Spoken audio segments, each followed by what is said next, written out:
అందుకే ప్రభు అంటాడు, లోపలికి పోయేది మనిషిని అపవిత్రపరచదు, కానీ లోపల నుండి బయటకు వచ్చేదే అపవిత్రపరుస్తుంది. నువ్వు హృదయం నిండిన దాన్ని బట్టి పెదవులు మాట్లాడతాడు. నువ్వు మంచివాడు అయితే మంచిగా మాట్లాడతావు, నువ్వు చెడ్డవాడు అయితే చెడ్డగా మాట్లాడతావు. నీ మాటలు బట్టి నువ్వు పరిశుద్ధుడు అని, నీ మాటలు బట్టి నువ్వు అపవిత్రుడు అని తీర్చబడతావు.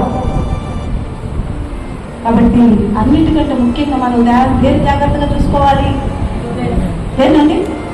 అందుకని దావీదు కీర్తనకారుడు అన్నాడు 19:10 నీ ఎదుట నేను పాపము చేయకున్నట్లు నీ వాక్యము నా హృదయంలో ఎక్కడ ఉండాలి? పెదవుల ద్వారా, కళ్ళలో నా వాక్యం అనవలసింది, నోటిలో నా వాక్యం అనవలసింది ఎక్కడ ఉండాలండి? హృదయములు. ఈ హృదయములో ఉన్న వాక్యము మనం ఏం చేస్తుందంట? దేవుని ఎదుట పాపము చేయకుండా. పాపం అంటే ఏంటండి?